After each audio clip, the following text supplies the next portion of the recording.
আসসালামু আলাইকুম রহমতুল্লাহ। সুপ্রিয় দর্শক, টক শোর জগতে ইতিহাস সৃষ্টি করলেন আমাদের প্রিয় ভাই মাসুক। তিনি গতকালকে একটা টক শো করেছে। সেই টক শোতে জামাতে ইসলামের এত পরিমাণ নেতাকর্মীকে তিনি টক শোতে আমন্ত্রণ করেছে, যা এর আগে কেউ করতে পারেনি। তো বিষয়টা ছিল কি, ব্যারিস্টার আব্দুর রাজ্জাকের জীবন ও কর্মশীর্ষক সেমিনার নিয়ে লাইভ। তো সেখানে জামাতে ইসলামের অসংখ্য নেতাকর্মীরা এসেছে, আইনজীবী এসেছে, অন্যান্য নেতাকর্মীরা এসেছে, যা দেখে অবাক হয়ে গেছে আমরা সবাই। তো দর্শক, এই আলোচনাটা খুবই গুরুত্বপূর্ণ একটা আলোচনা, এই কারণে ভিডিওটা আপনাদের সাথে শেয়ার করলাম। তো আপনাদের প্রতি অনুরোধ রইল আপনারা পুরো ভিডিওটা দেখে যাবেন। তো বেশি দেরি না করে চলুন আমরা মূল টক শোর ভিডিওটা দেখে আসি। আসসালামু আলাইকুম ওয়া রাহমাতুল্লাহি ওয়া বারাকাতুহু। বর্ষিয়ান রাজনীতিবিদ, বাংলাদেশ জামাত ইসলামীর সাবেক কেন্দ্রীয় assistant secretary general barrister Abdur রাজ্জাকের জীবন ও কর্ম শীর্ষক সেমিনারে আমরা শুরু করতে যাচ্ছি আজকের ঐতিহাসিক ওনার জীবন নিয়ে আলোচনায়। আর ওনার জীবন এই আলোচনায় অংশগ্রহণ করছেন বাংলাদেশ জামাত ইসলামীর বর্ষিয়ান নেতৃবৃন্দ এবং বিশিষ্ট আইন অঙ্গনের সম্মানিত ব্যক্তিরা।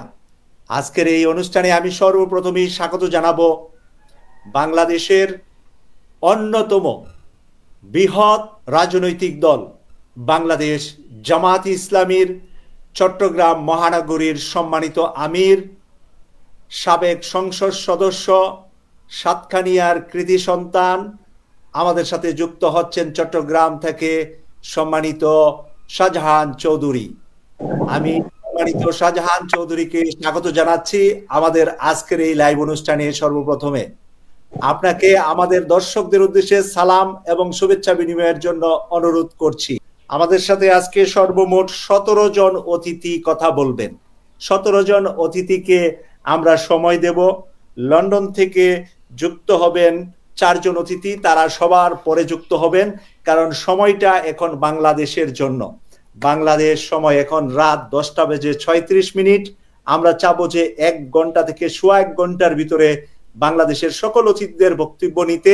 আমি সর্বপ্রথমেই এই অনুষ্ঠানে বক্তব্য দেওয়ার জন্য অনুরোধ করছি চট্টগ্রামের বর্ষিয়ান রাজনীতিবিদ, সাবেক সংসদ সদস্য, সাতকানিয়া থেকে আগামী সংসদ নির্বাচনে জামাতের মনোনীত প্রার্থী জনাব শাহজাহান চৌধুরী। আসসালামু আলাইকুম ওয়া রাহমাতুল্লাহি ওয়া বারাকাতুহু। নাহমাদুহু ওয়া নুসাল্লি আলা রাসূলিল কারীম ওয়াস সালাতু ওয়াস সালামু আলা সাইয়্যিদিল আশরাফিল খাতামান নাবিয়্যিন ওয়া আলা আলিহি ওয়া আসহাবিহি ওয়া বারিক ওয়া সাল্লিম তাসলিমা। আল্লাহুম্মা সাল্লি ওয়া সাল্লিম আলা নবিয়িনা মুহাম্মদ। সম্মানিত আজকের এই আয়োজনের সম্মানিত উদ্যোক্তা এবং সঞ্চালক, সম্মানিত এই অনুষ্ঠানে অংশগ্রহণকারী আমার সিনিয়র বিজ্ঞ, আমার সম্মানিত নেতৃবৃন্দ, বিশেষ করে যারা লন্ডন থেকে যুক্ত হচ্ছেন, আমি তাদেরকে আন্তরিকভাবে সম্বোধন করছি। আর আমাদের জনাব মিজানুল ইসলাম সাহেবের সাথে আমার কিছুদিন আগেই আমাদের জামাত ইসলামের কেন্দ্রীয় ইফতার পার্টিতে ওনার সাথে দেখা হয়েছে। আমি ওনাকে প্রাণ ভরে ভালোবাসি এবং আল্লাহ তাআলা ওনাকে দিয়ে আমাদের সংগঠনের অনেক খেদমত ওনার কাছ থেকে দিয়েছে। বিশেষ করে আন্তর্জাতিক অপরাধ ট্রাইব্যুনালে আমাদের মরহুম ব্যারিস্টার আব্দুর রাজ্জাক সাহেব রহমতুল্লাহ আলাইহি, উনিও ওনার কথা বিভিন্ন সময় মজলিসে শূরাতে ওনার ভূমিকা এবং ওনার কর্মকাণ্ড এবং ওনার আইনের ব্যাপারে আলহামদুলিল্লাহ যেই বিচরণ, এই ব্যাপারে ব্যারিস্টার আব্দুর রাজ্জাক সাহেব রহমতুল্লাহ আলাইহি আমাদের শূরার বৈঠকে বিভিন্ন সময় তুলে ধরেছে। তো আরো অন্যান্য আলোচক বৃন্দ আছেন। তো আমাকে সুযোগ করে দিচ্ছেন, এই জন্য আল্লাহ তাআলার কাছে আপনাদের দরবারে আপনাদের জন্য দোয়া করছি, আল্লাহর দরবারে আল্লাহ যেন জাযায়ে খায়র দান করে। আজকে আলোচনার বিষয় আমি যেটা বুঝতে পারলাম সেটা হলো যে আমাদের প্রিয় ভাই, দ্বীনি ভাই, শ্রদ্ধাভাজন ভাই, উপমহাদেশ আইনের জগতের একটি স্টার, আমাদের নক্ষত্র মরহুম ব্যারিস্টার আব্দুর রাজ্জাক সাহেব রহমতুল্লাহ আলাইহি সম্পর্কে আলোচনা। তো আমি গতকালকেও একটা টিভি সাক্ষাৎকার দিয়েছি, আজকেও হাইকোর্টের ওইখানে প্রায় 2-3টা টিভিতে আমি সাক্ষাৎকার দিয়েছি। আসলে রজ্জাক ভাইয়ের আলোচনা ইনশাআল্লাহ আগামীতে আরো হবে। আজকে প্রাথমিকভাবে আপনারা শুরু করেছেন আপনাদের এই যাত্রা, আলহামদুলিল্লাহ আন্তর্জাতিকভাবে সবাই আপনাদের প্রতি দোয়া দেবে। এবং বাংলাদেশের, আমি চট্টগ্রাম মহানগরী জামাতের পক্ষ থেকে আজকেই আপনারা যে আলোচনার ব্যবস্থা করেছেন অনলাইনে, এই জন্য আমি চট্টগ্রাম মহানগরী জামাতের পক্ষ থেকে পুরা চট্টগ্রামের ইসলামী আন্দোলনের আমাদের ব্যারিস্টার রাজ্জাক ভাই যারা শুভাকাঙ্ক্ষী দিনী ভাই আছে তাদের পক্ষ থেকে আপনাদের কাছে আন্তরিকভাবে কৃতজ্ঞতা প্রকাশ করছি। আসলে সম্মানিত উপস্থিতি এবং দিনী ভাইয়েরা, আজকে ব্যারিস্টার আব্দুর রাজ্জাক ভাই লন্ডনে যখন উনি ছিলেন তখন আমার সাথে ওনার টেলিফোনে আলাপ হয়েছে। আমিও ওনার থেকে দোয়া নিয়েছি, উনিও আমাকে দোয়া করেছে। পরবর্তী পর্যায়ে আমি যখন মহানগরী জামাতের আমির হিসাবে যখন শপথ নিলাম, জেল থেকে জানুয়ারির 13 তারিখ বের হয়েছি, ফেব্রুয়ারির 3 তারিখ আমি এমারতের দায়িত্ব নিয়ে আল্লাহ তাআলাকে সাক্ষী রেখেই আমি শপথ গ্রহণ করেছি। সেই দিনের একদিন পরেই আমাকে ব্যারিস্টার রাজ্জাক ভাই আমাকে মরহুম রহমতুল্লাহ আলাই লন্ডন থেকে টেলিফোন করে আমার জন্য দোয়া করেছিলেন। এটা আমার জন্য জীবনে বিরাট পাওনা। কারণ হচ্ছে ওনার জ্ঞান, আইনের জগতে ওনার বিচরণ, বিশেষ করে উনি সংবিধানের ব্যাপারে, গঠনতন্ত্রের ব্যাপারে ওনার থেকে যা শিখেছি, যা শুনেছি, আমার মনে হয় আমার পক্ষে ওনার জীবনীটা 2-4 মিনিট আলোচনায় শেষ করা কোনোদিনও সম্ভব নয়। আমি আজকে বলতে পারবো না 1988 সালে যখন স্বৈরাচারী এরশাদ সরকার আমাদের সম্মানিত মেজানুল ইসলাম ভাই জানেন যে এরশাদ সাহেব অ্যারেস্ট করেই আসামিদেরকে, যারা রাজনৈতিক নেতৃবৃন্দ ছিল তাদেরকে ডিটেনশন নামক একটি কালো আইন দিয়ে 1974-এর স্পেশাল অ্যাক্টের মাধ্যমে তাদেরকে ডিটেনশন দেওয়া হতো। যে স্পেশাল অ্যাক্টটা মরহুম শেখ মুজিব 1973 সালে রাজনৈতিক দমন পীড়ন, রাজনৈতিক দলের নেতাদের উপর নির্যাতন করার জন্য যে আইন 74 স্পেশাল, এরশাদ সাহেব এসেই এই আইনের এত অপব্যবহার করলেন, বিশেষ করে আমাদের চট্টগ্রামে যারাই এরশাদ বিরোধী আন্দোলনে রাস্তায় নামতো তারা অ্যারেস্ট হতো, তাদেরকে ডিটেইন করে দেওয়া হতো। আমরা আসলে তখন বুঝতামই না ডিটেনশন। এই ডিটেনশন দিলে আসামির সাথে দেখা করা যেত না, 3 মাস দিলে এরপরে আবার আসতো 6 মাস, এইভাবে করে তার জামিনও চাওয়া যাইতো না। বছরের পর বছর এরশাদ সাহেবের আমলে আমাদের বাংলাদেশ ইসলামী ছাত্র শিবিরের তৎকালীন 88, 89, 90-তে এইভাবে ডিটেনশনের মাধ্যমে আমাদের ভাইদেরকে কারাগারে নির্বৃত্ত এই অন্ধকার, এই সেই কালো রাত্রেই আমাদেরকে সেখানে ভাইয়েরা বন্দি থাকতো। আমরা খুব কষ্ট পেতাম। 1988 সালে আমি ঢাকায় গেলাম, তখন বেশি হাইকোর্টের আমার তখন বেশি পরিচিতও ছিল না, আমার বয়সও তখন খুব কম। আমি তখন দক্ষিণ জেলা জামাতের সাথে ছিলাম। কারণে আপনিও জানেন যারা মসজিদ কলেজে পড়েছেন, চিটাগং কলেজে পড়েছেন, আইনের ব্যাপারে আমাকেই জামাতের পক্ষ থেকে সহযোগিতা করতে হতো। তখন উত্তর জেলা, দক্ষিণ জেলা, কক্সবাজার, এমনকি আমাদের ফেনীর ভাইয়েরও এখানে এসে আমাদের সহযোগিতা দিতেন। তো আমি 1988 সালে প্রথম হাইকোর্টে, এর আগে গেছি কিন্তু এইভাবে হাইকোর্টকে বোঝার আমার সম্ভব হয় না। আমি গেলাম, আমাদের সম্মানিত ব্যারিস্টার রাজ্জাক ভাই তার কথা এবং ওনার পরামর্শ যে কি রকম ছিল ওনার বিশেষ করে পার্সোনাল ব্যবহার, আমার মনে হয় সেকেন্ড আমরা পার্সোনাল ব্যবহারে আমাদের শহীদ সাবেক আমির জামাত অধ্যাপক গোলাম আজমের ব্যবহার পেয়ে সাবেক আমির জামাত শহীদ মওলানা মতিউর রহমান নিজামী ভাইয়ের সাথে 10 বছর পার্লামেন্ট মেম্বার হিসেবে ওনার একদিকে পার্লামেন্টের হুইপ আর একদিকে ওনার সহকারী হিসেবে ওনার সান্নিধ্য পেয়েছে। কিন্তু আমাদের ব্যারিস্টার মরহুম আব্দুর রাজ্জাক রহমতুল্লাহ আলাই, উনার যে পার্সোনাল ব্যবহারটা আর উনার যে প্রনাউন্সিয়েশন এবং উনি যেভাবে করে কথা বলতে পারতেন সুন্দর করে, আমার মনে হয় আমাদের তখন 88 সালে প্রথম ওনার সাথে দেখা করে আমার কাছে মনে হয়েছিল আমি বাংলাদেশের একজন কর্ণধারের সাথে কথা বলেছি। আমার দিলটা তখন ঠান্ডা হয়ে গিয়েছে। টেনশনের ব্যাপারে উনি বললেন যে শাহজাহান ভাই আপনি কোনো চিন্তা করবেন না, এই ডিটেনশনের বিরুদ্ধে আমি হাইকোর্টে অলরেডি একটা রিট করতেছি, আপনারা যাদেরকে রিট করেছে আপনারা আসেন, তখন আমরা এক এক করে এই ডিটেনশন, উনি বিশেষ করে ব্যারিস্টার ইসহাক আহমদ মরহুম, উনিও তো বাংলাদেশের একজন জাতীয় অভিভাবক, গার্ডিয়ান ছিলেন, গার্ডিয়ানের ওই চেয়ারে উনি বসেছিলেন, ওনার সাথে পরামর্শ করে যে এরশাদের বিরুদ্ধে ডিটেনশনের ব্যাপারে উনি এই প্রথম, আমার মনে হয় এটা আমাদের মিজানুল ইসলাম ভাইও আমার মনে হয় জানেন, ডিটেনশনের ব্যাপারে ব্যারিস্টার ইসহাক আহমদ মরহুম, উনি ব্যারিস্টার রাজ্জাক ভাই মরহুম রহমতুল্লাহ আলাইহির মাধ্যমে আমরা প্রথমে এই ডিটেনশনের বিরুদ্ধে রিট করি এবং কোর্ট সেই ব্যাপারে সর্বাত্মকভাবে ন্যায় এবং ইনসাফ সেখানে প্রতিষ্ঠিত করে ডিটেনশনকে খারিজ করে। সরকারের পক্ষ থেকে এটাকে আবার আপিল করলেও সেই আপিলের মধ্যে চেম্বার জজের মাধ্যমে সেটা খারিজ করা হয়।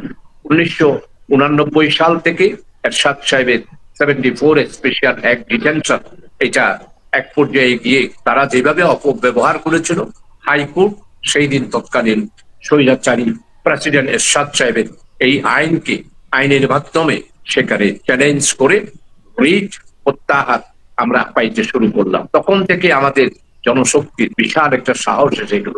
ডিটেনশন দিলেও হাইকোর্ট থেকে আমরা উদ্র করতাম। আমাদের তখন বেশি পয়সা করিয়ে ছিল না, বিশ্বাস করেন 5 টাকার কতগুলো নোট বান্ডেল একটা মানে ব্যাকে করে আমি বললাম যে আপনি এখানে, তখন ডিটেনশন উদ্র করতে প্রায় তখনকার দিনে প্রায় 15,000 টাকা খরচ হতো। আমার মনে হয় আমরা ব্যারিস্টার আমাদের মরহুম রাজ্জাক ভাইকে মাত্র 5,000 টাকা, অর্থাৎ 500 টাকার বান্ডিল বেশি দেখা যায় মতো করে, বিশাল দেখা যায় মতো করে আমি ওনাকে ওনার বাসায় গিয়ে দিয়ে আসবো। আমার জিজ্ঞাসা করলো যে এখানে কত দিয়েছেন, সেটাও জিজ্ঞাসা করে নাই। আমি যে 500 টাকার একটা বিশাল বান্ডিল, 5 টাকার নোটের বিশাল বান্ডিল দিলাম, এটা দিয়েই আপনি আমাদের ডিটেনশন 3টা কেস আছে করে দেবেন। এটা আমি জানাজার মাঠে আমি যখন দাঁড়িয়েছিলাম এই কথাটা আমার মনে পড়ছে, আর আমি মন ভরে ওনার পাশে দাঁড়িয়ে দোয়া করেছি এবং শেষে আসার সময় ওনার চেহারার দিকে তেকিয়ে থেকে দিয়ে আমি আল্লাহর কাছে বললাম যে আল্লাহ, তোমার এই গোলামকে তোমার কাছে সুপর্দ করলাম, বসাই দিলাম আমাদের চিটাগংয়ের বাসায়, আমার এই ভাইকে তুমি জান্নাতুল ফেরদাউস নসিব করো। এইভাবে করে অনেক পরবর্তী পর্যায়ে নাগরিকত্বের আন্দোলন, আমরা তো এটা বুঝতামই না, নাগরিকত্ব বাতিল হয়ে গেছে আবার কেমনে ফেরত পাবেন। আমরা মনে করেছিলাম এখানেই আমাদের মরহুম শহীদ প্রফেসর গোলাম আজম সাহেবের জীবন এখানেই শেষ, উনি বোধহয় বাংলাদেশে নাগরিক হইয়া ময়দানে নামতে পারবে না। কিন্তু আল্লাহর বেহেদারি আর ইউসুফের সাথে সহযোগিতা করে আমি তখন এমপি ছিলাম 91-এ, তখন আমি 91-এর এমপি হিসাবে পার্লামেন্টের পক্ষ থেকে ওখানে উড়ে যাওয়া, বিশেষ করে শহীদ আলী হাসান মোহাম্মদ মুজাহিদ সেক্রেটারি জেনারেল, ওই মামলাটা দেখার দায়িত্ব ওনার ছিল। আমি ওনার সাথে প্রতিদিন সেখানে প্রথম বেলা পড়ে আসতাম, বিকাল বেলা পার্লামেন্ট করতাম, আমি সেইখানে সবকিছু নোট করতাম। আলহামদুলিল্লাহ উনি সেইখানে আর তার কাগজ, পত্রিকার কাগজ কাটিং কোথায় 70 সালে দৈনিক সংগ্রাম, ইত্তেফাক, আজাদ পত্রিকার এগুলো সমস্ত কাটিং গুলা কিভাবে দিয়েছিল আমি অভিভূত হয়ে গিয়েছিলাম। এই কার্টুন গুলা আপনার নিউজের এই সমস্ত নিউজের কাগজ গুলা উনি কিভাবে সেখানে সাবমিট করেছিল।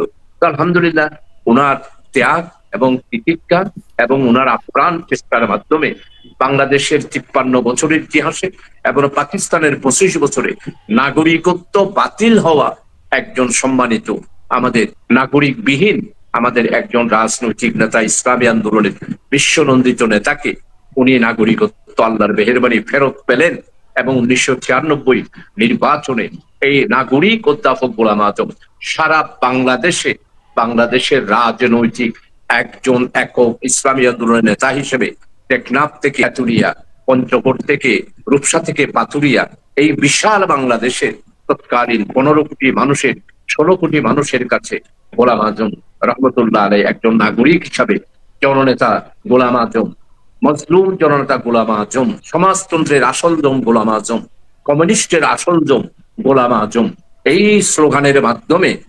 নাগরিকত্ববিহীন নাগরিকওয়ালা নেতা বাংলাদেশে উনি প্রতিষ্ঠিত করেছিলেন। ইনি হচ্ছেন আল্লাহর মেহেরবানিতে তার উনার প্রচেষ্টার মাধ্যমে উনি হল ব্যারিস্টার আব্দুর রাজ্জাক সাহেব। পরবর্তী পর্যায়ে ইতিহাস আমাদের মিজানুল ইসলাম ভাই আছেন, ওনারা সব বলে আন্তর্জাতিক অপরাধ ট্রাইব্যুনালের ব্যাপারে কেউ তো জামাত ইসলামের পাশে দাঁড়াই নাই। একমাত্র ব্যক্তি ব্যারিস্টার মরহুম আব্দুর রাজ্জাক ভাই মরহুম রহমতুল্লাহ আলাইহি মিজানুল ইসলাম ভাইদের মতো, চট্টগ্রামের আমাদের মঞ্জু ভাইদের মতো একটা টিম অফ আমাদের আইনজ্ঞ ব্যক্তিদেরকে দিয়ে উনি এই মামলাগুলো মোকাবেলা করেছেন। এই মামলার মোকাবেলা এটা তো একটা সাগরের মতো, বঙ্গোপসাগরের পানি, আপনি যদি সেখানে পানিগুলো যদি সিঞ্চন করেন, নিষ্কাশন করেন, যেমন বঙ্গোপসাগরের পানি শেষ হবে না, ঠিক সেই রকম আন্তর্জাতিক অপরাধ ট্রাইব্যুনালে আইনে রেখেছে একটা মহাসাগর। এই মহাসাগরের পানিগুলা ওনারা নিষ্কাশন করে শেষ করে দিয়ে বঙ্গোপসাগরকে শুকিয়ে দিয়ে আন্তর্জাতিক অপরাধ ট্রাইব্যুনালে মোকাবেলা করেছেন ব্যারিস্টার রজ্জাক ভাই মরহুম রহমতুল্লাহ আলাই, ওনাকে সহযোগিতা করেছেন মিজানুল ইসলাম ভাই সহ আরো অনেকেই দুনিয়ার আমাদের ব্যারিস্টাররা ছিলেন, আমাদের চট্টগ্রামের মঞ্জু ভাই ছিলেন। তো আমরা রজ্জাক ভাইকে কিভাবে বুঝবো? যতদিন আমাদের এই পৃথিবীতে ইসলামী আন্দোলন থাকবে, বাংলাদেশে যতদিন আমরা আছি, আমরা আগামী দিনও ইনশাআল্লাহ ইসলামী আন্দোলন বাংলাদেশে আমরা থাকবো ইনশাআল্লাহ আজিজ। বাংলাদেশের জনগণ তো এখন জামাত ইসলামের দিকে চেয়ে রয়েছে। আমি মনে করি আমাদের আইন জগতে, আমি বাংলাদেশ বলবো না, উপমহাদেশ পাকিস্তান, হিন্দুস্তান, শ্রীলঙ্কা, নেপাল, এই বিশাল অঞ্চলের মধ্যে আইনের আকাশের মধ্যে ধ্রুব তারার মধ্যে উদিত হয়েছিলেন ব্যারিস্টার আব্দুর রাজ্জাক। আজকে আকাশের সেই ধ্রুব তারা আল্লাহ তাআলার মেহেরবানি, আল্লাহ তাআলার দয়া, আল্লাহর হুকুম, কুল্লু নাফসিন যায়িকাতুল মাউত, আল্লাহ তাআলার হুকুম অনুসারে, এই হুকুম আল্লাহ তাআলা কোরআনে মজিদের মধ্যে 22 বার বান্দাদেরকে সতর্ক করেছেন। আজকে মাওলার ডাকে, আল্লাহর ডাকে, আল্লাহ তাআলা রফিকে আলা, আল্লাহ তাআলার দরবারে আমাদের ব্যারিস্টার আব্দুর রাজ্জাক ওনার ডাকে সাড়া দিয়ে দুনিয়া থেকে চলে গিয়েছেন। গতকালকে আজকে তাকওয়া মসজিদে জানাজা হয়েছে আমাদের আমিরে জামাত, আমাদের বাংলাদেশে বর্তমানে যিনি বাংলাদেশের মানুষের আকাঙ্ক্ষার প্রতীক, ইসলামী আন্দোলনের জন্য আল্লাহর পক্ষ থেকে একটা নিয়ামত, ডক্টর শফিক সাহেব, উনি আজকে সেই গতকালকে ইমাম, উনি নামাজে তাকওয়া মসজিদে পড়েছেন। আমি আজকে সেখানে গিয়েছিলাম, পারিবারিক সমবেদনা জানিয়ে আজকে হাইকোর্টের জনজায় গিয়েছিলাম। আলহামদুলিল্লাহ সমস্ত বিচারপতি দলমত নির্বিশেষে আমরা সরাসরি বাংলাদেশের মিডিয়াতে দেখেছি আপনাকে হাইকোর্টের সামনে, ওনার ছেলে আজকে ওনার ছেলে নামাজের জানাজা পড়িয়েছে, হাইকোর্টে ওনার ছেলে নামাজের জানাজা পড়িয়েছে, ওনার ছেলে ইমামতি করেছে। আমার মনে হয় ব্যারিস্টার জমিরুদ্দিন সরকারের মতো সাবেক স্পিকার, আমাদের স্পিকার ছিলেন, উনি যেইভাবে করে চোখের পানি ফেলিয়েছেন। আমাদের ব্যারিস্টার জনাব আব্দুল সিনিয়র হাইকোর্টের আমাদের সাবেক বিচারপতি জনাব আব্দুল ওয়াহাব সাহেব সহ অ্যাপিলেট ডিভিশনের প্রায় আমার মনে হয় 5 জনের উপরে বিচারপতি সেখানে উপস্থিত ছিলেন। হাজার হাজার আমাদের হাইকোর্টের আইনজ্ঞ ব্যক্তিরা, আইনবিদকে সেখানে উপস্থিত ছিলেন। বিশেষ করে জাতীয়তাবাদী শক্তি এবং ইসলামী মূল্যবোধে বিশ্বাসী যত ব্যারিস্টার ছিল তারা আজকে সবাই জানাজায় উপস্থিত হয়েছে। দলমত নির্বিশেষে আজকে রাজ্জাক ভাইয়ের মাগফিরাতের জন্য সেখানে জানাজার মাঠে দোয়া করেছেন। আল্লাহ আমাদের এই ভাইকে তুমি ইসলামী আন্দোলনের ইতিহাসে উনি যেই সন্ন্যাক করে, উনি যেই দলিলগুলো পেশ করে গিয়েছেন, পদক্ষেপগুলো গ্রহণ করেছেন, আমি তো মনে করি রাজ্জাক ভাই জান্নাতি এবং বাংলাদেশের আমাদের সমস্ত ইসলামী আন্দোলনের হৃদয়ে একটি আকাশে সবসময় বিরাজ করবেন। তিনি হচ্ছেন ব্যারিস্টার আব্দুর রাজ্জাক ভাই। আপনাকে অসংখ্য অসংখ্য ধন্যবাদ জানিয়ে, জি শোনা যাচ্ছে মুশফিক ভাই? জি শোনা যাচ্ছে। আসসালামু আলাইকুম ওয়া রাহমাতুল্লাহি ওয়া বারাকাতুহু। আজকের এই অনুষ্ঠান বাংলাদেশের এক উজ্জ্বল নক্ষত্রের বিদায় উপলক্ষে বাংলাদেশের গর্ব জনাব ব্যারিস্টার মরহুম আব্দুর রাজ্জাক ভাইয়ের স্মরণে আজকের এই আলোচনা সভা ও দোয়া মাহফিলের অনলাইন অনুষ্ঠানের সম্মানিত উপস্থাপক, জনপ্রিয় মিডিয়া ব্যক্তিত্ব জনাব সৈয়দ মাসুক ভাই। এই অনুষ্ঠানে উপস্থিত আছেন বাংলাদেশের রাজনৈতিক অঙ্গনে আরেক আলোচিত ব্যক্তিত্ব, চট্টগ্রামের সিংহ পুরুষ, চট্টগ্রাম মহানগরী আমির জননেতা জনাব শাহজাহান চৌধুরী সাবেক এমপি। অনুষ্ঠানে উপস্থিত আছেন আন্তর্জাতিক আইনজ্ঞ জনাব অ্যাডভোকেট মিজানুল ইসলাম। উপস্থিত আছেন সিলেট বাসীর প্রিয় নেতা, সিলেট মহানগরী জামাতের সংগ্রামী আমির জননেতা জনাব ফখরুল ইসলাম ভাই। উপস্থিত আছেন বিশ্বের কোটি কোটি মুসলিম উম্মার প্রিয় ব্যক্তিত্ব জনাব আল্লামা মরহুম শহীদ দেলোয়ার হোসেন সাইদি সাহেবের সুযোগ্য সন্তান জনাব মাসুদ সাইদি ভাই সহ আজকের অনুষ্ঠান যারা আমাদের দেখছেন এবং ভবিষ্যতে যারা দেখবেন, আমার সম্মানিত শ্রোতা মণ্ডলী, ভাই এবং বোনেরা, আসসালামু আলাইকুম ওয়া রাহমাতুল্লাহি ওয়া বারাকাতুহু। আসলে আমাদের সবাইকে একদিন বিদায় নিতে হবে। এই বিদায়ের পালা থেকে আমরা কেউ রক্ষা পাবো না। সবাইকেই একদিন এই দুনিয়া থেকে এই সফর শেষ করে আমাদের অনন্ত সফর, অনন্ত গন্তব্য, নির্দিষ্ট স্থান আখিরাতের দিকেই আমাদের অগ্রসর হতে হবে। কিন্তু মরহুম ব্যারিস্টার জনাব আব্দুর রাজ্জাক ভাইকে হারিয়ে আসলে আমরা সবাই শোকাহত। আমার বাড়ি সিলেট জেলার বিয়ানীবাজার উপজেলার ঐতিহ্যবাহী গ্রাম মাথুর এলাকায় আমার বাড়ি। আমার বাড়ির পার্শ্ববর্তী মহল্লা, আমার বাড়ি পশ্চিমপাড় বাহাদুরি বাড়ি, আর ওনার বাড়ি হচ্ছে মাথুরা শেখলাল, একদম পার্শ্ববর্তী মহল্লায় ওনার বাড়ি। সেই সুবাদে ছোট থেকেই তার সাথে আমাদের একটা সম্পর্ক। আমার বড় ভাই লন্ডন প্রবাসী জনাব আব্দুল আহাদ সাহেব এবং ব্যারিস্টার আব্দুর রাজ্জাক সাহেব একসাথে পড়াশোনা করেছেন একদম প্রাইমারি স্কুল থেকে। এই সুবাদেও আরেকটু আমাদের গভীর সম্পর্ক পারিবারিকভাবে। তারপরে আমি যখন সংগঠনে অগ্রসর হই, বিশেষ করে 1992 সাল থেকে যতবার আমি দেখেছি উনি বাড়িতে আসতেন, তার বাড়িতে প্রোগ্রাম হতো, বিশেষ করে ঈদ সফরে যখন আসতেন প্রোগ্রাম থাকতো এবং আমরা নিয়মিত প্রোগ্রামে যেতাম। তার প্রোগ্রামের কথা শুনে তখন থেকেই আমরা মুগ্ধ হয়েছিলাম।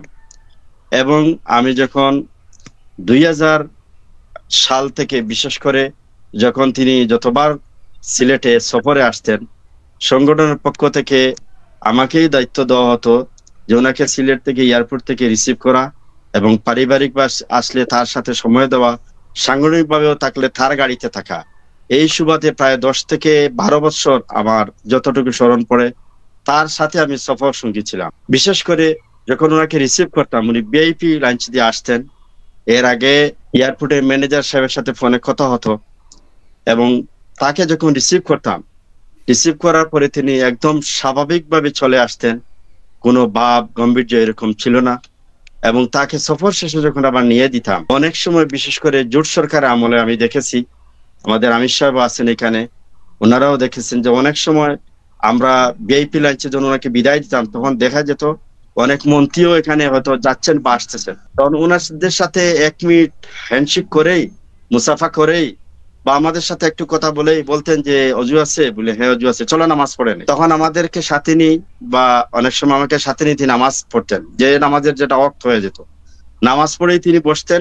মেহমান থাকলে 2-1টি কথা বলেই তিনি কিন্তু বুক নিয়ে রিড করতে থাকতেন। এবং এয়ারপোর্টে যাওয়ার পথেও দেখেছি যে এই ভিআইপি লাঞ্চেও একটু সময় পেলে 5 মিনিট পেলেও সেখানে তিনি স্টাডি করতেন।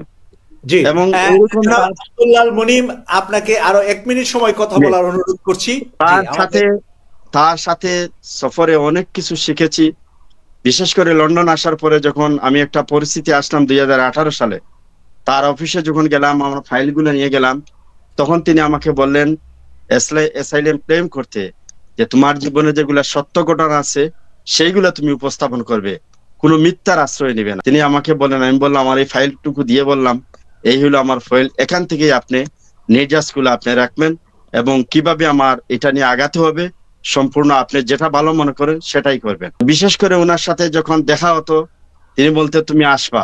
তো সর্বশেষ তিনি যখন অসুস্থ হয়ে পড়েন, ঠিক এর কিছুদিন আগেই আমাকে বললেন, আমি ওনার অফিসে গেলাম, অলবন সিটিতে, আপনি সেটা চিনেন অবশ্য, বিশাল ওনার অফিস।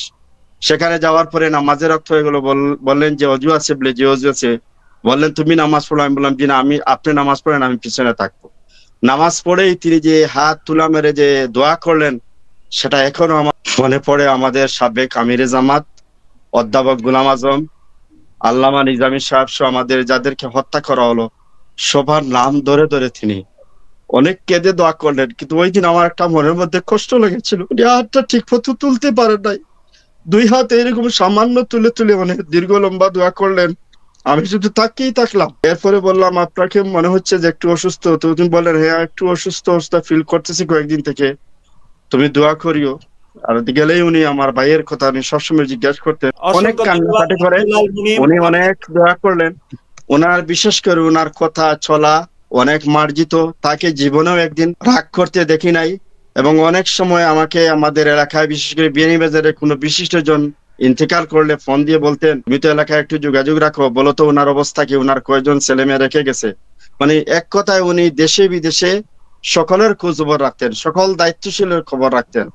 এবং আমাদের বর্তমান আমিরে জামাত, বাংলাদেশের আগামী দিনের আশা আকাঙ্ক্ষার প্রতীক জনাব ডাক্তার শফিকুর রহমান ভাই যতবার তিনি লন্ডন এসেছেন তার সাথে বাসায় গিয়ে দেখা করেছেন। এক কথা এমন একজন মানুষ, এমন একজন সুন্দর ব্যবহারিক মানুষ, এমন একজন মার্জিত মানুষ, এমন একজন সুন্দর মনের মানুষ, এমন একজন উদার মানুষ, বাংলাদেশের মানুষ জানি না আর কত বছর পরে এইরকম একজন মানুষকে পাবে।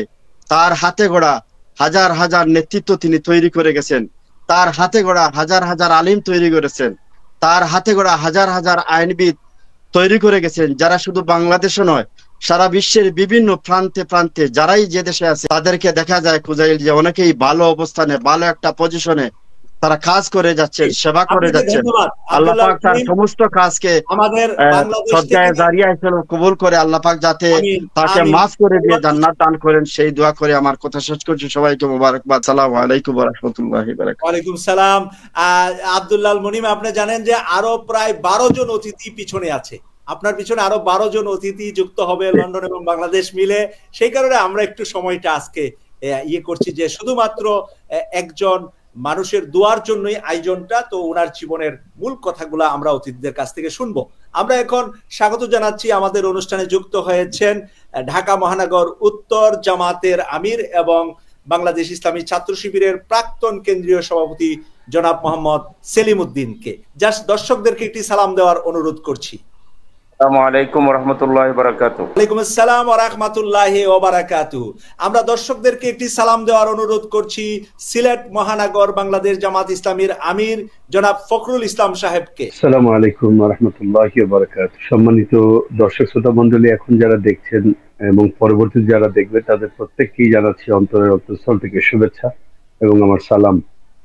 সম্মানিত দর্শক শ্রোতা মণ্ডলী, আপনারা জানেন যে আমরা গত রাতেই আমাদের সকলের প্রিয় বাংলাদেশের আইন অঙ্গনের, রাজনৈতিক অঙ্গনের একটি উজ্জ্বল নক্ষত্রকে আমরা হারিয়ে ফেলেছি।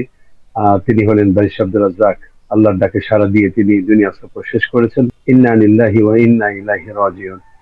সম্মানিত দর্শক শ্রোতা মণ্ডলী, আমি তার বিষয়ে বলার মতো আসলে যোগ্যতা আমার নেই, তবু আমি তার সঙ্গে আমার কিছু স্মৃতি আছে, সে বিষয়গুলো আমি একটু বলার চেষ্টা করব। তার আগে আমি এটা বলতে চাই যে পৃথিবীতে এমন কিছু মানুষ থাকেন যারা চলে যাওয়া মানে শুধু একটি ব্যক্তির চলে যাওয়া নয়, বরং সেই সব মানুষগুলি চলে যাওয়া মানে হলো একটি অধ্যায়ের শেষ হয়ে যাওয়া, একটি দিগন্ত শেষ হয়ে যাওয়া, একটি আদর্শিক আলো নিভে যাওয়া।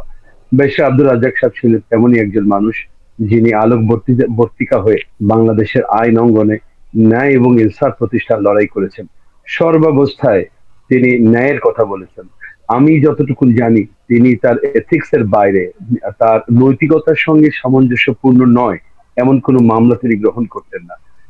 তিনি সর্বদা মুসলিমের পক্ষে ভূমিকা পালন করেছেন।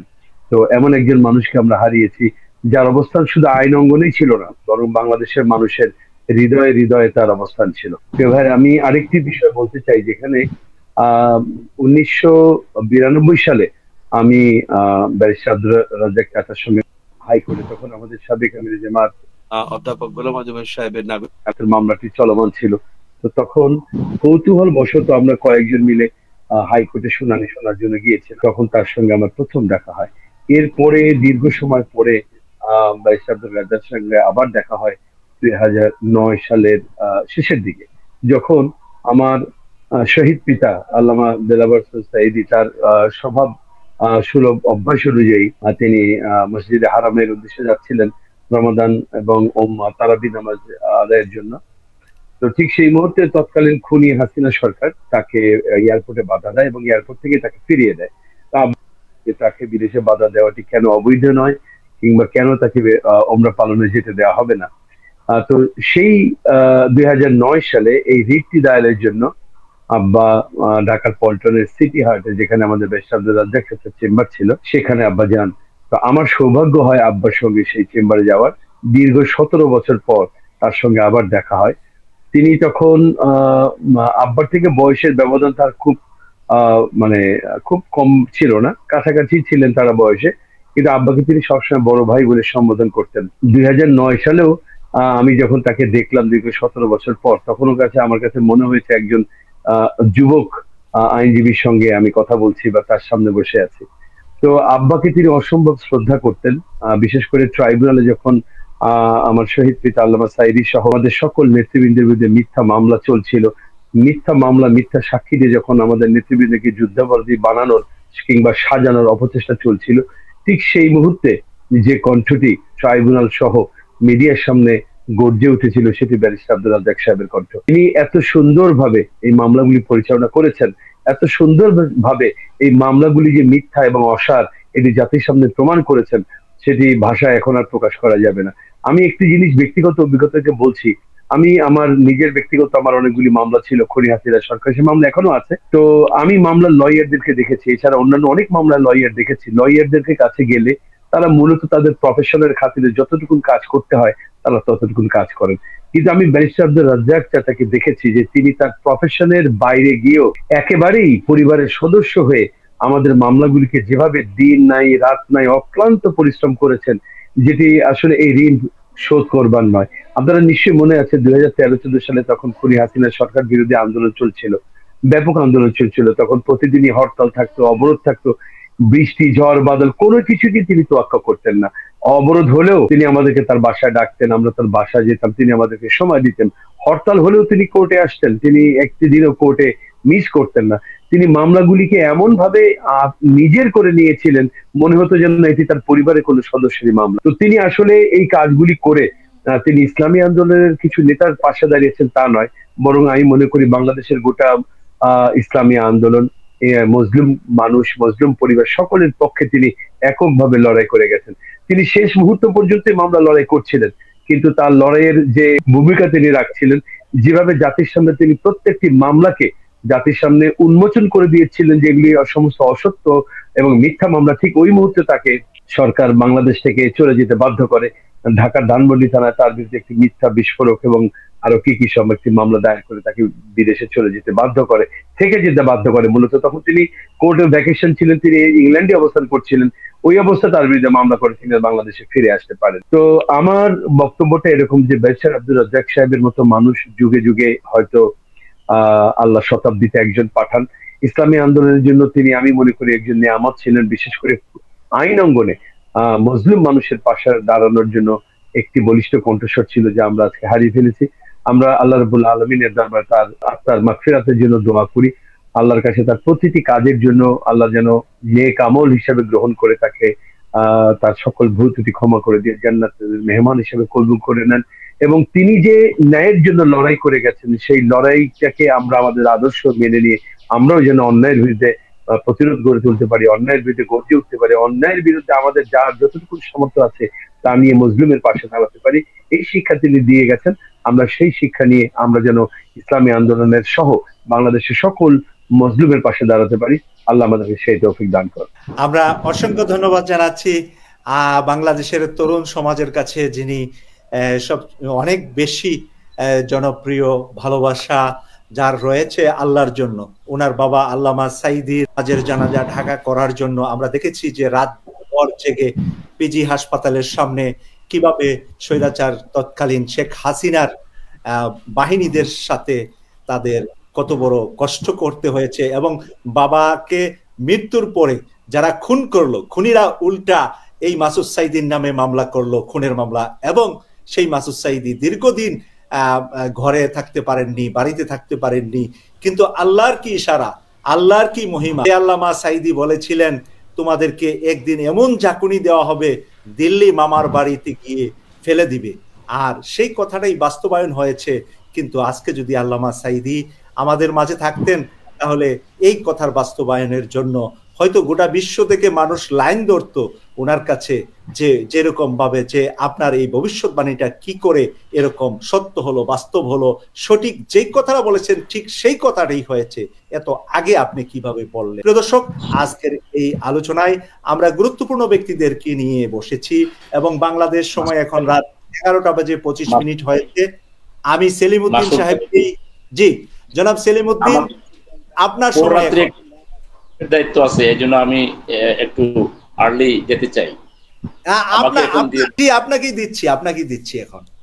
আমি জানি আপনার প্রচুর কর্মব্যস্ততার মাঝে আপনি আছেন। আমি জানি যে বর্তমান মাঠে ময়দানের রাজনীতিতে প্রচুর ব্যস্ত আপনি, এরপরেও যে কেটিভি 24 এর এই অনুষ্ঠানে অনলাইনে যুক্ত হয়েছেন এই জন্য কৃতজ্ঞতা প্রকাশ করছি আপনার কাছে জনাব সলিমউদ্দিন। ব্যারিস্টার আব্দুর রাজ্জাক, আপনি একসাথে অনেক কাজ করেছেন, আমরা জানি আন্তর্জাতিক অপরাধ ট্রাইব্যুনালে বহু মামলায় আপনার পিছনে ছিল বিশাল গাইডলাইন, তো সেখান থেকে আপনার কিছু স্মৃতিচারণ করবেন। আসসালামু আলাইকুম ওয়া রাহমাতুল্লাহি ওয়া বারাকাতুহু। কেটিভি 24 কর্তৃক আয়োজিত আজকে একজন আমাদের অত্যন্ত শ্রদ্ধেয়, আমাদের সুপ্রিয়, আমাদের সকলের সম্মানের পাত্র মরহুম ব্যারিস্টার আব্দুর রাজ্জাক সাহেবের জীবন ও কর্মের উপরে আজকের এই সেমিনারে উপস্থিত সম্মানিত উপস্থাপক এবং অতিথিবৃন্দ এবং যারা এই মুহূর্তে আমাদের কথা শুনছেন কিংবা পরে শুনবেন, সবাইকে আমার পক্ষ থেকে সালাম, আসসালামু আলাইকুম ওয়া রাহমাতুল্লাহি ওয়া বারাকাতুহু। আসলে ব্যারিস্টার রাজ্জাক সাহেবের উপরে আলোচনা সংক্ষিপ্ত পরিসরে করে শেষ হবে না। উনি এক বিশাল মহিরু ছিলেন। আমার দায়িত্বের কারণে আমি তখন মগবাজার তথা রমনা থানার দায়িত্বে ছিলাম। আমাদের নেতৃবৃন্দের মামলা যখন রুজু হলো, মিথ্যা মামলা, তখন মগবাজার থেকে নেতৃবৃন্দ যখন বের হতেন আমিও তাদের সঙ্গী হতাম, তাদের সাথে থাকতাম কোর্ট পর্যন্ত, কোর্ট থেকে আবার অফিস কিংবা বাসা পর্যন্ত একসাথে থাকতাম। কোর্টে আমি নেতৃবৃন্দের একবারে পাশেই থাকতাম দায়িত্ব পালনের কারণে। তখন ব্যারিস্টার রাজ্জাক ভাইকেও খুব কাছে থেকেই দেখতাম, তার কথা শুনতাম।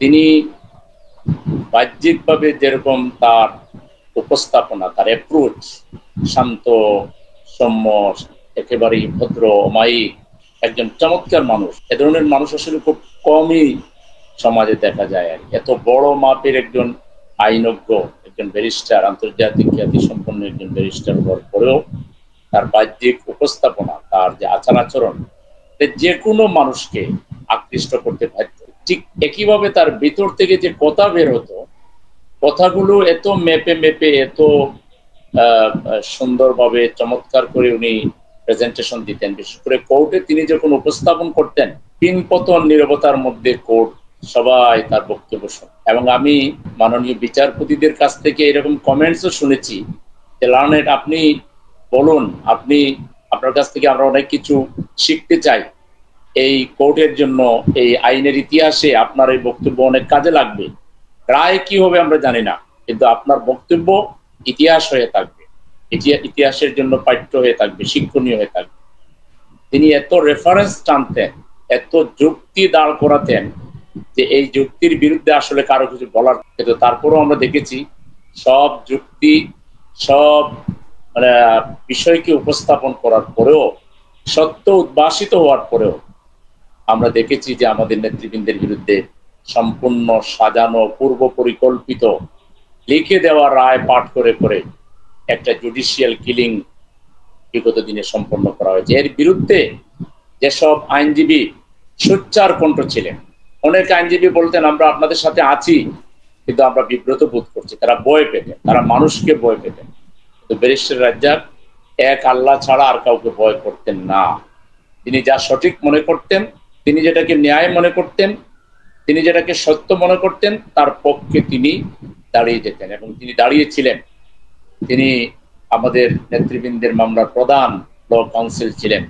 তার নেতৃত্বে যে টিম কাজ করেছিল, তারা বিশ্ববাসীর সামনে এই মামলাগুলোর যে মিথ্যা তথ্যের ভিত্তিতে, এই মামলাগুলো যে কোনো আসলে মামলাই হতে পারে না, মামলা দেওয়ার মতো, মামলা করার মতো কোনো যে গ্রাউন্ডে ছিল না, এটা তারা চোখে আঙ্গুল দিয়ে বিশ্ববাসীকে দেখিয়েছেন এবং নেতৃত্ব দিয়েছিলেন মরহুম ব্যারিস্টার রাজ্জাক ভাই। আমার বাড়িও বিয়ানীবাজারে, রাজ্জাক ভাইয়ের বাড়িও বিয়ানীবাজারে। আমি যে এলাকার মানুষ, এই এলাকা অত্যন্ত জামাত ইসলামের একটি দুর্গ হিসেবে পরিচিত এবং তিনি এই এলাকা অনেক গিয়েছেন।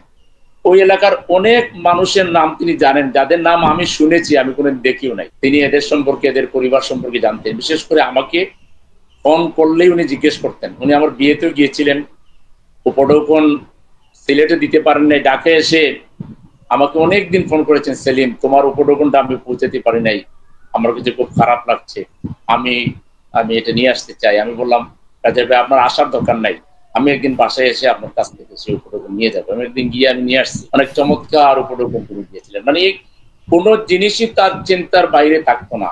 অন্যকে যে উৎসাহিত করতে হবে, উজ্জীবিত করতে হবে।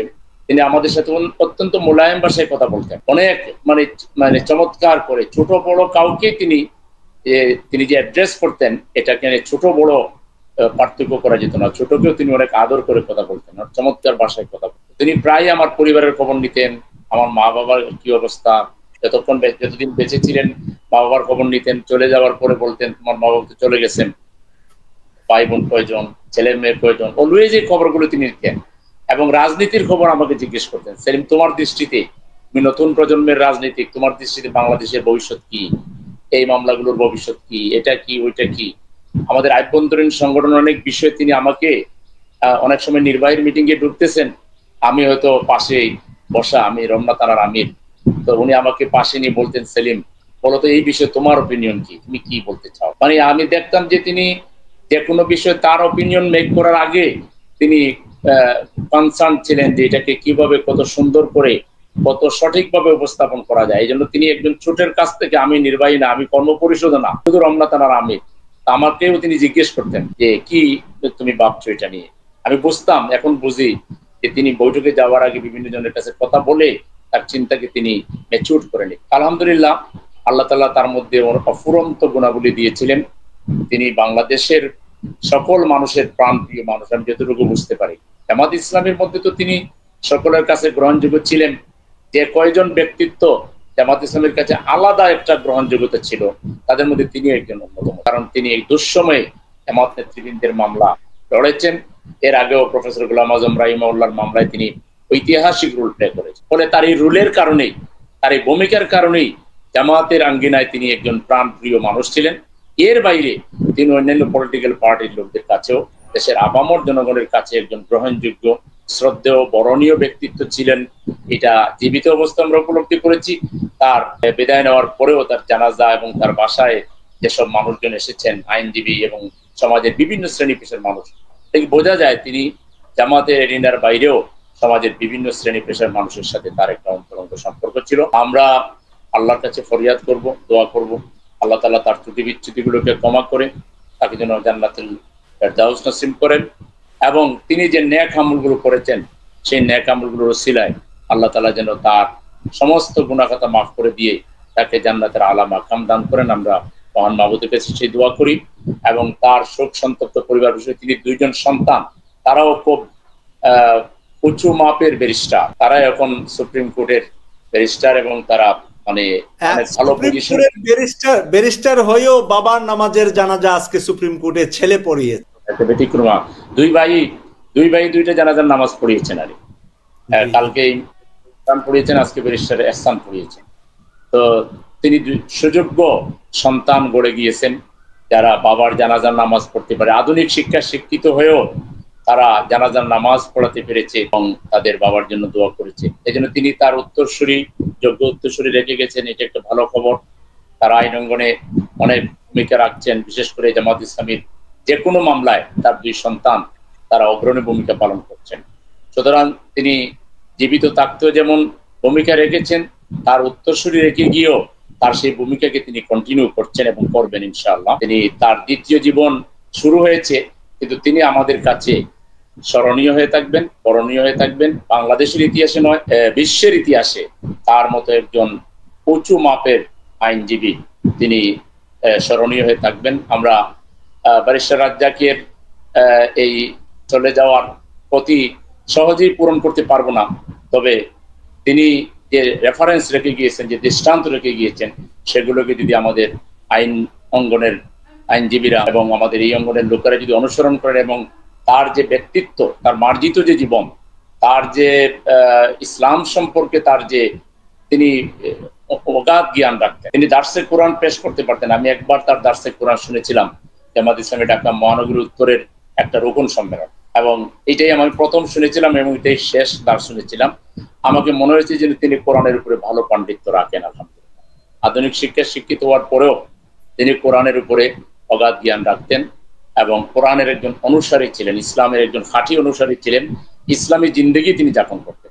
তিনি যখন দেশে ফিরে আসলেন, সর্বশেষ ঢাকা এয়ারপোর্টে আমি তাকে রিসিভ করতে গিয়েছিলাম। আমি তাকে দেখে ভাবছিলাম যে আলহামদুলিল্লাহ তিনি সুস্থ হয়ে গেছেন এবং চমৎকার ভালো লাগছিল তাকে। আমি তাকে রিসিভ করেছিলাম এবং এটাই তার সাথে বোধহয় আমার আমরা মিডিয়াতে দেখেছি আপনি যে রিসিভ করেছেন, এটা মিডিয়াতে এসেছে, আমরা দেখেছি যে আপনি ওনাকে ফুল দিয়ে নিয়েছেন, আমরা ঢাকা এয়ারপোর্টে দেখেছি। উনি পার্সোনালি আমার খোঁজ খবর নিতেন এবং তিনি সবার, আমার মনে হয় আমি না যে কয়েকজনই কথা বলবেন কিংবা যারা কথা বলতে পারবেন না তারা সবাই, উনি সবার খোঁজ খবর রাখতেন ভিতরে ভিতরে। লন্ডনে যতদিন ছিলেন ওখান থেকে তিনি ফোন করতেন, ওখান থেকে খোঁজখবর রাখতেন, রাজনীতির খোঁজখবর রাখতেন, ফোন করতেন, আমাদেরকে কথা বলতেন। আল্লাহ তাআলা তার মতো একজন ব্যক্তিত্বকে নিয়ে গিয়েছেন, আমাদের সবাইকেই যেতে হবে। কুল্লু নাফসিন যায়িকাতুল মাউত, তার মৃত্যুটা সুন্দর হয়েছে, চমৎকার হয়েছে। আল্লাহ তাআলা তাকে জান্নাতবাসী করুন, আর তার রেখে যাওয়া দায়িত্ব আমাদের দেশবাসীকে, আমাদের সকলকে পালন করার তৌফিক দান করুন। আমি দেশ এবং প্রবাসী যারা কথা শুনছেন তাদের সকলের কাছে এই অনুরোধই করবো, ব্যারিস্টার রাজ্জাককে আপনারা সবাই তার যে অনুপম সুন্দর জীবন এটাকে আপনারা অনুসরণ করবেন এবং তার সম্পর্কে আপনারা সবাই আল্লাহর দরবারে মুনাজাত করবেন। আল্লাহ যেন তাকে অনেক, দুনিয়া যেভাবে উঁচু মর্যাদা দিয়েছেন আখিরাতেও এবং এই বরজকের জিন্দগিতেও তাকে যেন আল্লাহ তাআলা আলা মাকাম দান করেন। আল্লাহ তাআলা যেন ইল্লিনে তাকে জায়গা দেন, সিদ্দিকিন শহীদিনদের সাথে যেন আল্লাহ তাআলা তাকে রাখেন। আল্লাহর কাছে সেই তৌফিক কামনা করে আজকের এই আয়োজনে আমি এখানেই বিদায় নিতে চাচ্ছি। আল্লাহ হাফেজ। আসসালামু আলাইকুম ওয়া রাহমাতুল্লাহি ওয়া বারাকাতুহু। ওয়ালাইকুম আসসালাম ওয়া রাহমাতুল্লাহি ওয়া বারাকাতুহু। অসংখ্য ধন্যবাদ জনাব সেলিম উদ্দিন সাহেব, স্মৃতিচারণ করলেন। ধন্যবাদ সৈয়দ মাসুক ভাই। আমি দেখতে পাচ্ছি মোবারক হোসেন ভাইকে। আসসালামু আলাইকুম, নিশ্চয়ই ভালো আছেন। আসলে স্যার সম্পর্কে বলে আসলে একটু ভারাক্রান্ত, একটু ইমোশনাল, টু বি অনেস্ট। স্যারের শেষ মুহূর্তে, অর্থাৎ স্যার যখন লন্ডন থেকে চলে যায় তখন তো একেবারে খুব কাছ, মানে শেষ অংশটার আসলে কিছু দায় দায়িত্ব আমার উপরেও ছিল, যেগুলো কাজ করছি। আমি ওখান থেকে দু চারটা কথা বলবো এবং স্যারের যে আমাদের জীবনে স্যারের যে প্রভাব সে সম্পর্কে দু একটা কথা বলবো আপনার মাধ্যমে। আপনার চ্যানেলে যারা এই মুহূর্তে দেখছেন এবং পরবর্তীতে যারা দেখবেন প্রত্যেকের প্রতি রইল আন্তরিক শুভেচ্ছা, মোবারকবাদ। সব প্রথমেই শুরু করি যে আল্লাহ তাআলা আমাদের সিনিয়র, আমাদের শ্রদ্ধাভাজন শিক্ষক, mentor, guide, coach late barrister Abdur রাজ্জাককে আল্লাহ তাআলা তার জীবনের যদি কোনো প্রকার ভুল ভ্রান্তি গুনাহ হয়ে থাকে সেগুলোকে মাফ করে দেয় এবং তাকে জান্নাতের সর্বোচ্চ মাকাম দান করুন। আপনি যেভাবে বলছিলেন ঠিক সেভাবেই স্যার 25শে ডিসেম্বর লন্ডন থেকে বাংলাদেশে চলে যায়। এর আগের সপ্তাহখানেক আগে আমরা স্যারের একটা বিদায়ী অনুষ্ঠান অ্যারেঞ্জ করেছিলাম। সেই বিদায়ী অনুষ্ঠানের একটা সিংহভাগ দায়িত্ব আমার উপরে পড়েছিল, অ্যারেঞ্জমেন্ট থেকে শুরু করে। সেখানে যে বিষয়টা আমাকে ওই বিদায়ী অনুষ্ঠানের একটা অংশ ছিল, স্যারকে বাসা থেকে পিক করে আমি ড্রাইভ করে স্যারকে প্রোগ্রাম স্থলে নিয়ে আসছিলাম বার্কিং থেকে। এখানে সময় ছিল মাত্র 20 মিনিটের মতো। তো এই 20 মিনিট সময়টা স্যার কিভাবে কাজে লাগালেন এটা আসলে একটা স্টার্নিং। স্যার সারা জীবন আমাদেরকে শুধু বলতেন পড়ো পড়ো পড়ো, যেভাবে ইকরা বিসমি রাব্বিকাল্লাযী খালাক নাজিল হয়েছে এর একটা বাস্তব নজির আমরা যেন স্যার ব্যারিস্টার আব্দুর রাজ্জাকের মধ্যে দেখেছি। তো এই 20 মিনিট মুহূর্তকে সে অপচয় না করে সেখানে পড়াশোনা করতেছেন। সে ইভেন আমি চাচ্ছি স্যারের অ্যাটেনশন ড্র করার জন্য, স্যারের সাথে একটু কথা বলার জন্য, না sir he is busy with reading. এই 20 মিনিট সময় আমি তাকে বাসা থেকে নিয়ে আসতেছি এমনটা। তো স্যারকে তো আগে পরে, বিশেষ করে 5ই আগস্টের পরে স্যারের সাথে যখন 5ই আগস্টের ইমিডিয়েট পরে স্যারের সাথে যখন দেখা হলো, স্যার বাংলাদেশে যাওয়ার জন্য যেন ছটফট করতেছিলেন কখন বাংলাদেশে যেতে পারবেন। বাট যেহেতু মেডিকেল কন্ডিশন ছিল এবং ডাক্তাররা অ্যালাউ করেনি, এর জন্য স্যার শুধু ওয়েট করতেছিলেন কখন ডাক্তাররা তাকে অ্যালাউ করবে। স্যার যখন ডাক্তাররা অ্যালাউ করলো yes you can fly, sir then fly করলো। সে 25শে ডিসেম্বর যখন স্যারকে আমরা বেশ কিছু ভাই আরো ব্যারিস্টার ছিলেন হিথ্রো এয়ারপোর্টে সি অফ করি, সেখানে যাই। সেখানে যে বিষয়টা ঠিক এগেইন মানে রিড, এই যে পড়ার যে বাস্তব নমুনা স্যারের মধ্যে দেখলাম। স্যার একেবারে শেষ মুহূর্ত পর্যন্ত লাগেজ ড্রপ করা, যেখানে স্যারের একটু লাগেজের অতিরিক্ত ওজন ছিল, স্যার আমাকে বললো যে you can deal with this, তুমি, আমি বিশ্বাস করি তুমি এটাকে ডিল করতে পারবা। আমি নিজে ভিতরে গিয়ে কাতার এয়ারওয়েজের কর্মকর্তাদের সাথে কথা বললাম যে দেখেন সে হচ্ছে আমাদের লিজেন্ডারিকে কি বলে লয়ার বাংলাদেশে এবং আমাদের সিনিয়র, এবং হিজ এ ক্যান্সার পেশেন্ট, তো একটু যদি এই ওয়েটটাকে অ্যালাউ করা যায়, এবং তারা খুব চমৎকারভাবে এটাকে অ্যাকসেপ্ট করলে, মেনে নিল, লাগেজটাকে দিয়ে দিল। কিন্তু এই যে অল্প একটু সময় লাগেজ ড্রপ করার কতটুকু সময় হতে পারে মাসুক ভাই? খুব সামান্য। মোবারক ভাই তো বাহিরে ছিলেন, আমি সোফারে যাই, আপনি জানেন যে কতটুকু সময়। এই সময়টার মধ্যে বসে বসে স্যার পড়তেছে। আল্লাহু আকবার, মানে সময়টাকে হাউ টু ইউটিলাইজ, মানে maximum way to utilize the time, read যে বিষয়টা। তো স্যারের জীবনী থেকে, এবং স্যারকে ওই দিন একটা কথা বলেছিলাম আমার এক কলিগের সাথে, ব্যারিস্টার ফখরুল ইসলামের সাথে, বলছিলাম যে আমরা মনে হয় স্যারকে সুস্থ অবস্থায় কখনো আর লন্ডনে ফেরত পাবো না। ঠিক কথাটা তেমনটাই ঘটলো মাত্র কয়েক মাস। আমি গত 22 থেকে 29 তারিখ পর্যন্ত বাংলাদেশে ছিলাম।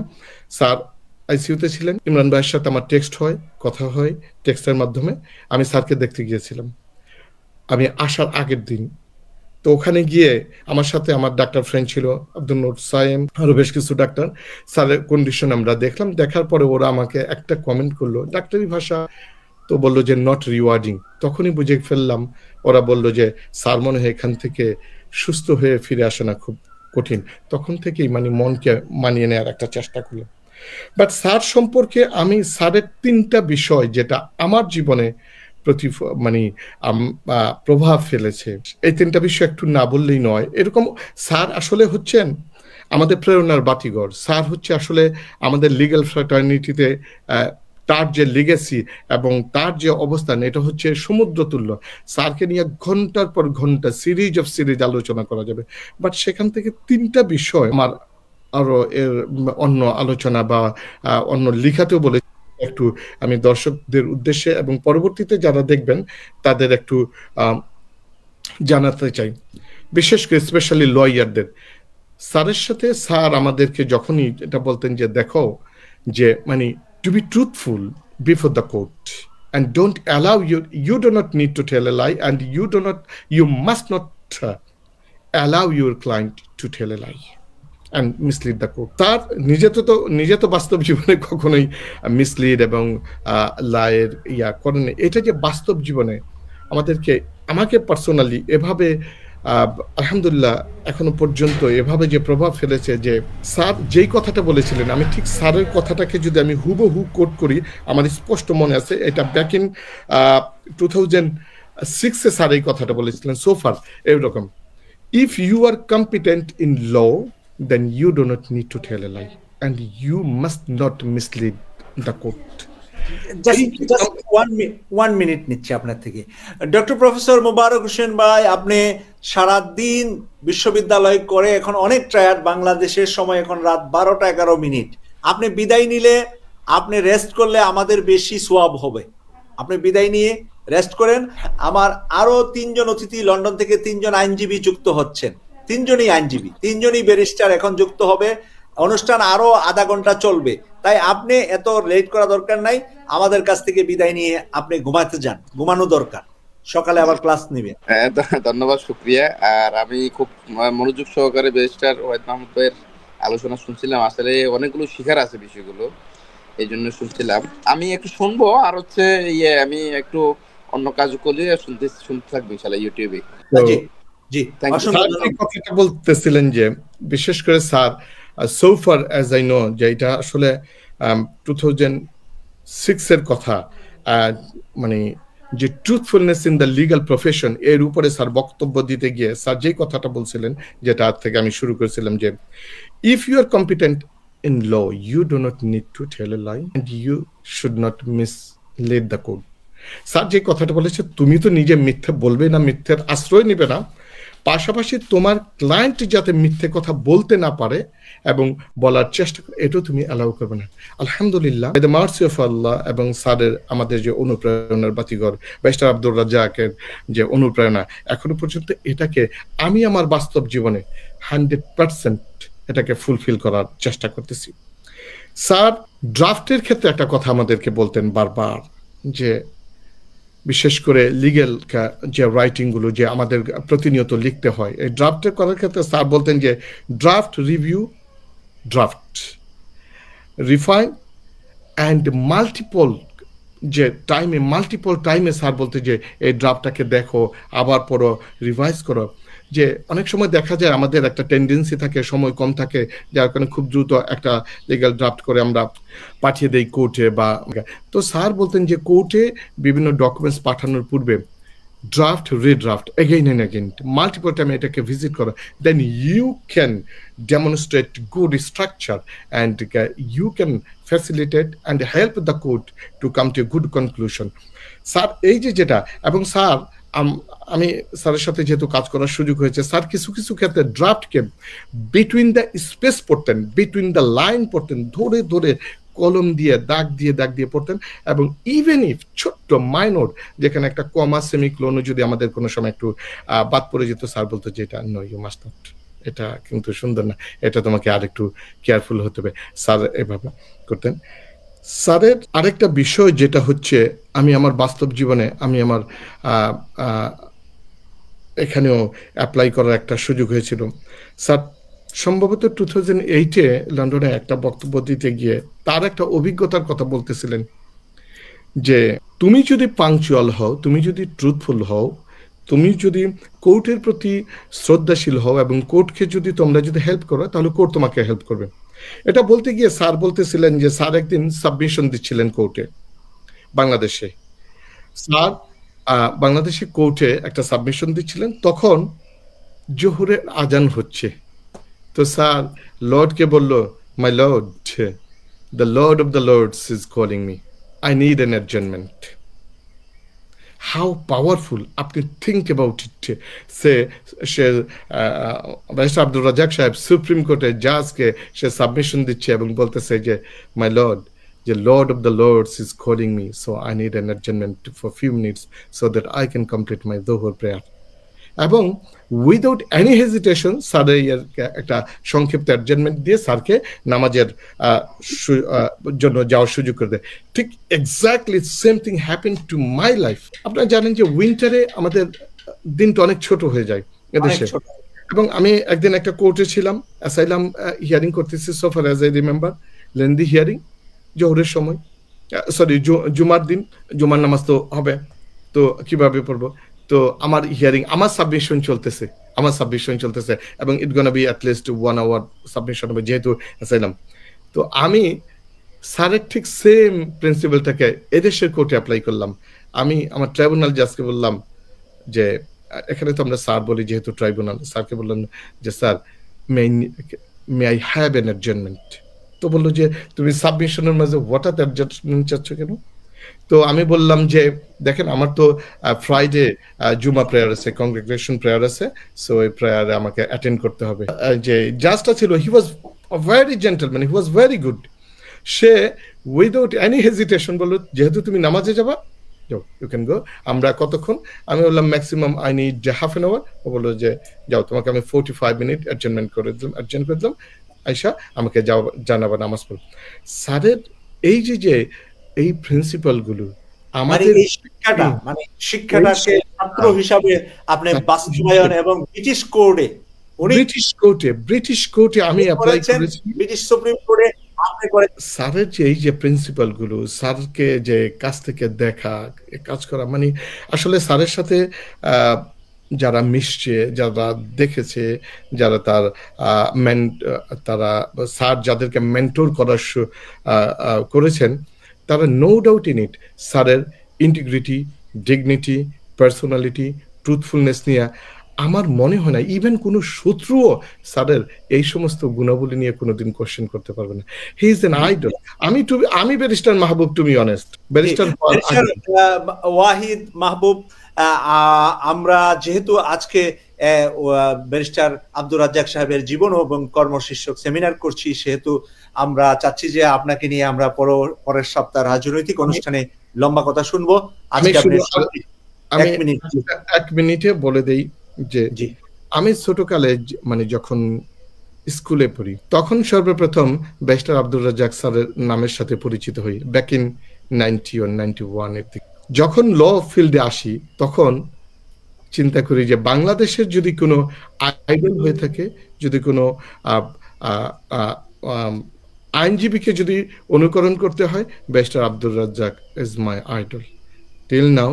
ব্যারিস্টার আব্দুর রাজ্জাক যদিও চলে গেছেন আমাদের মাঝ থেকে, তাকে যেভাবে দেখেছি, তার যেভাবে কাজ করার, তার সাথে কাজ করার যে সুযোগটা হয়েছে, এটা আসলে ভাষা প্রকাশ করা যাবে না। আমাদের আইন অঙ্গনে, বাংলাদেশের আইন অঙ্গনে এবং উপমহাদেশের আইন অঙ্গনে ব্যারিস্টার আব্দুর রাজ্জাক ছিলেন উজ্জ্বল নক্ষত্র, এটা একটা সমুদ্র।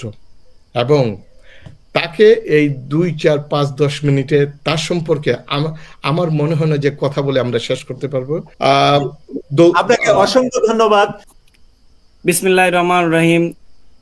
ধন্যবাদ কেটিভি এবং সৈয়দ মাসুক ভাইকে আজকে আমাকে আমন্ত্রণ জানানোর জন্য, এবং আমার সামনে উপস্থিত শ্রদ্ধাভাজন ব্যারিস্টার ওয়াহিদ মোহাম্মদ মাহবুব ভাই এবং আমিন চৌধুরী ভাই সহ যারা অন্যান্য অতিথিবৃন্দ ছিলেন, সম্মানিত অতিথিবৃন্দ আগে বক্তব্য দিয়ে গেছেন, হয়তো সবার বক্তব্যগুলো শোনার সুযোগ হয় নাই, বাট আজকে আমরা যে ব্যক্তিকে নিয়ে আমরা এখানে উপস্থিত হতে পেরেছি, যে ব্যক্তির জীবন কর্ম নিয়ে আমরা আলোচনা করছি, উনি হচ্ছেন ব্যারিস্টার আব্দুর রাজ্জাক সিদ্দিক।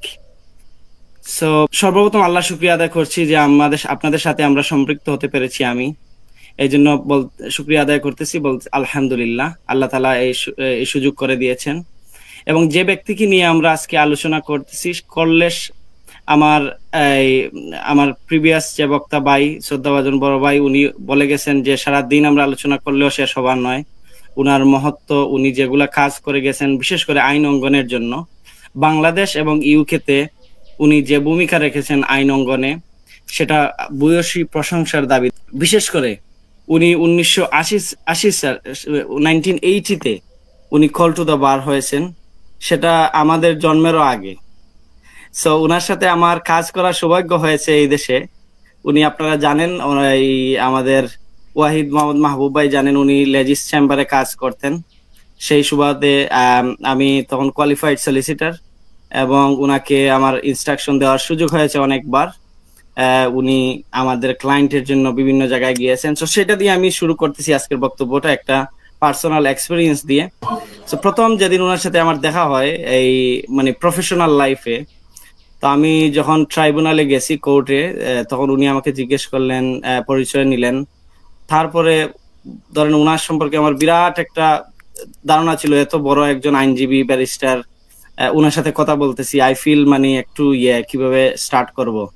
তো উনি এমন ভাবে কথাবার্তা স্টার্ট করলেন, I feel so easy and friendly, এবং এত বড় মানের একজন ব্যারিস্টার, কিন্তু উনি ছিলেন খুবই হাম্বল। উনার ব্যবহার, আচার আচরণ এত ভালো ছিল, সবাইকেই প্রাণ। আমি খুবই উনার জন্য আল্লাহর দরবারে দোয়া করতেছি, আল্লাহ তাআলা যেন ওনাকে জান্নাতুল ফেরদাউস দান করে। পাশাপাশি যে কয়েকটা কথা না বললেই নয়, সেটা হচ্ছে যে বাংলাদেশের বিচারাঙ্গনে উনার যে ভূমিকা আছে বিভিন্ন ক্ষেত্রে, বাংলাদেশের কঠিন সময়ে উনি মজলুমদের পাশে দাঁড়িয়েছেন। সো সেজন্য আমরা উনাকে স্মরণ করতেছি যে এইরকম উনার মতো একজন আইনজীবী আমাদের বিচারাঙ্গনে আমরা আসলে খুবই মিস করব উনাকে। বাংলাদেশের যে কোনো দুর্যোগপূর্ণ মুহূর্তগুলা যেগুলা ছিল, বিশেষ করে বাংলাদেশের ক্রান্তিকালে আমি বলবো যে উনি মজলুমদের পক্ষ হয়ে যেরকম একজন যুদ্ধে যেরকম একজন সিপাহা সালার থাকে, ঠিক সেই রকম আমি মনে করি যে আইন অঙ্গনে বা বিচারিক কার্যক্রমে ব্যারিস্টার আব্দুর রাজ্জাক স্যার ছিলেন সেরকম একদম। আমরা তাকে হারিয়েছি, আমরা তাকে মিস করব, এবং আমরা মনে করি পুরো আইন অঙ্গন তাকে মিস করবে, এবং পুরো বাংলাদেশই তাকে আজকে মিস করতেছে। আপনি দেখেন, তার জানা যায় দল মত নির্বিশেষে সব শ্রেণী পেশার মানুষ ঐক্যবদ্ধ, এবং সব শ্রেণী পেশার মানুষ আজকে এখানে উপস্থিত হয়েছিল, এবং কোনো দল ভেদাভেদ নাই, যে সবাই এক বাক্যে বলেছে যে উনি একজন ভালো মানুষ ছিলেন, এবং ভালো একজন আইনজীবী ছিলেন, এবং দক্ষ থুকুর একজন আইনজীবী ছিলেন, যিনি অনেক আইনের চেঞ্জেসে ভূমিকা রাখছেন। আমি ডিটেলসে বাংলাদেশের প্রেক্ষাপট গুলাতে যাচ্ছি না, আমি তো এতটুকুই বলবো, উনার আরো বাংলাদেশকে দেয়ার এই এখন মুখ্যম সময় ছিল, সেই সময়ে আল্লাহ তাআলার যে সিদ্ধান্ত নিয়েছেন, উনাকে আল্লাহ তাআলা দুনিয়া থেকে নিয়ে গেছেন, আমরা সেটার উপর রাজি খুশি আছি এবং উনার মাগফিরাত কামনা করছি এবং আল্লাহ তাআলা উনাকে যেন জান্নাতের সর্বোচ্চ মর্যাদা দান করেন। এবং আমার সম্মানিত মেহমান বৃন্দ, আমার প্রথমে যারা ছিলেন অনুষ্ঠানের শুরু থেকে এখনো যারা আছেন এবং পরবর্তীতেও যারা থাকবেন, এবং টিভি এবং সৈয়দ মাসুক ভাইকে ধন্যবাদ জানিয়ে এখানেই শেষ করছি। আসসালামু আলাইকুম ওয়া রাহমাতুল্লাহি ওয়া বারাকাতুহু। প্রিয় দর্শক, আপনারা পুরো টকশোর ভিডিওটা দেখলেন। তো আজকের এই টকশোর ভিডিওটা আপনাদের কাছে কেমন লেগেছে তা অবশ্যই কমেন্ট করে জানিয়ে দেবেন, আর ভিডিওটা ভালো লাগলে শেয়ার করবেন। আজকের ভিডিও এই পর্যন্তই। সকলকে ধন্যবাদ। আসসালামু আলাইকুম ওয়া রাহমাতুল্লাহ।